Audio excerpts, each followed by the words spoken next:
कहानी की शुरुआत होती है एक छोटे से कस्बे से, जहां आरव नाम का एक नौजवान अपनी सगाई के बाद अपनी होने वाली दुल्हन की अंगूठी का माप लेकर लौट रहा था। रात गहरी थी, आसमान पर चांद पूरा चमक रहा था और रास्ता उसे ले आया उस पुराने बरगद के पेड़ के पास, जिसके बारे में गांव वाले कहते थे वहां हर पूर्णिमा को कोई परछाई उतरती है। अचानक उसे हल्की हल्की गुनगुनाहट सुनाई देती है। आवाज इतनी मधुर थी कि उसके कदम अपने आप रुक गए। वो ठहर कर ध्यान से सुनता है, फिर धीरे धीरे उस ओर बढ़ने लगता है। बरगद के नीचे का दृश्य आरव देखता है। एक युवती सफेद साड़ी में, खुले बाल, पैरों में नूपुर बांधे, पेड़ के चारों ओर घूमते हुए गाना गा रही है। उसकी आवाज में इतना जादू था कि आरव सब कुछ भूल गया। इतनी रात को ये कौन है और इतनी खूबसूरत? वो आगे बढ़कर उसके कंधे पर हाथ रखता है। उसकी आंखें नीली लौ की तरह चमक रही थी। आरव उस नजर में ऐसा खो गया जैसे सारी दुनिया थम गई हो। लड़की धीमी, कांप, तुम मुझे छू क्यों रहे हो? क्या तुम्हें पता नहीं मैं इंसान नहीं हूं? अगर तुम इंसान नहीं हो तो क्या हुआ? तुम्हारी आंखों में जो जादू है वो मुझे रोक नहीं पा रहा। वो पास आता है। लड़की जैसे कुछ कहना चाहती है, मगर उसके होंठ कांपते हैं। जैसे ही लड़की उसके गले के पास झुकती है, उसकी असली प्यास जाग उठती है। उसके दांत नुकीले हो जाते हैं। वो आरव की नसों से खून चूसना चाहती थी, लेकिन ठीक उसी पल आरव उसका चेहरा पकड़कर उसके होंठों पर चूम लेता है। ये पहला चुंबन किसी इंसान और आत्मा का मिलन था। जिस वक्त वो उसका खून पीने वाली थी, उसी पल उसके भीतर कुछ बदल गया। उसकी ठंडी में अचानक आग सी दौड़ गई और वो भुला बैठी कि उसका श्राप उसे सिर्फ खून पीने की इजाजत देता है। लड़की कंपते हुए मगर धीरे धीरे पिघलती है। तुम ये क्या कर रहे हो? मुझे छोड़ दो, वरना अब मैं तुम्हें छोड़ने वाला नहीं। चाहे तुम आत्मा हो या औरत, आज की रात सिर्फ हमारी है। सीन दोनों एक दूसरे के आलिंगन में खो जाते हैं। रात गहराती है, पेड़ के चारों ओर अजीब सी हवाएं चलने लगती हैं। उस रात बरगद की छांव तले इंसान और आत्मा का मिलन हुआ। आरव ने जिस्म से नहीं, दिल से बाहों में भर लिया था उस अजनबी को, मगर वो अजनबी एक श्रापित आत्मा थी जो हर पूर्णिमा को जिंदा जिस्म का रूप लेती थी।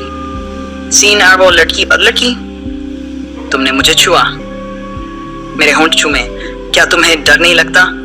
मैं कोई आम औरत नहीं, मैं इस पेड़ से बंधा हुआ एक साया हूं। मेरा नाम अन्विता है और मैं हर पूर्णिमा को यहाँ आती हूँ। अन्विता, डर मुझे तभी लगेगा जब तुम मुझे छोड़ दोगी। चाहे तुम आत्मा हो या औरत, मेरा दिल अब तुम्हें ही चाहता है। दोनों का आलिंगन चांदनी चमकते हैं। मेरा श्राप यह है कि जब भी कोई पुरुष मेरे पास आता है, मेरे अंदर की भूख उसे मार डालने की कोशिश करती है। मुझे उसका खून पीना पड़ता है, वरना मैं राख बन जाऊंगी। लेकिन आज तुम्हारे होंठों ने मेरे दिल को बदल दिया। मुझे खून की भूख नहीं लग रही, बस तुम्हारी बाहों की प्यास है। तो फिर आज की रात मुझे तुम्हें पूरी तरह से अपना बना लेने दो। उस रात वो दोनों एक दूसरे में ऐसे डूब गए जैसे सदियों से बिछड़े हों। आरव ने उसे मजबूती से थामा और अन्विता ने खुद को पूरी तरह सौंप दिया। आत्मा और इंसान का यह मिलन वर्जित था, मगर सच्चे इश्क की तरह बेकाबू भी। जैसे ही पहली किरण अन्विता के पैरों पर पड़ी, वो अचानक सिहर उठी। उसके चेहरे पर अजीब सी लाली और उसके जिस्म पर नाखूनों के निशान उभर आए। ये कैसा एहसास है मेरे पेट में? जैसे कोई दर्द, मेरी सांसें भारी। ये तो वैसा है जैसे कोई औरत इंसान के साथ पहली बार। वो समझ जाती है कि सूरज की किरण पड़ चुकी है, अब उसका लौटना संभव है। अन्विता आरव से लिपटकर रोने, गलती कर दी, सूरज उग गया है, अब मैं इस दुनिया से कभी नहीं जा पाऊंगी, मैं फंस गई हूं हमेशा के लिए। तो ठीक है अन्विता, फंस जाओ, मैं हूं ना, मैं तुम्हारे साथ जिंदगी भर रहूंगा। लड़की जब सूरज की पहली किरण में दर्द से तड़प उठी, तब उसने लड़के से कहा, मुझे जाना होगा, वरना लोग मुझे देख लेंगे। लड़का उसकी आंखों में गहराई से झांकता है और हाथ पकड़कर कहता है, नहीं, अब मैं तुझे अकेला नहीं छोड़ूंगा, तू मेरे साथ चलेगी। चाहे लोग पागल समझें, मुझे कोई फर्क नहीं पड़ता। लड़की ने मना किया, पर लड़के ने जबरन उसका हाथ पकड़ लिया और घर की ओर ले चला। रास्ते में जो भी लोग मिले, सबने देखा कि लड़का अकेला चल रहा है। हवा से बातें कर रहा है। कुछ लोग हंसने लगे, कुछ डर से सहम गए। एक बुजुर्ग ने कहा, ये तो भूत प्रेत का साया है, लड़के को किसी ने वश में कर लिया है।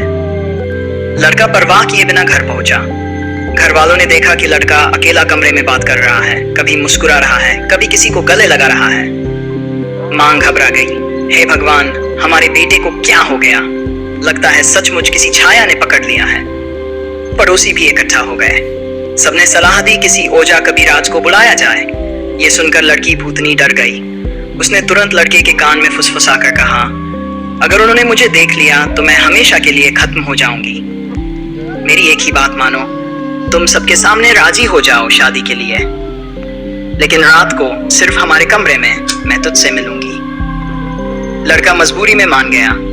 घर वालों के सामने उसने मुस्कुराकर कहा, हाँ मैं तैयार हूँ, मेरी शादी होगी पर मेरी मोहब्बत हमेशा मेरे साथ रहेगी।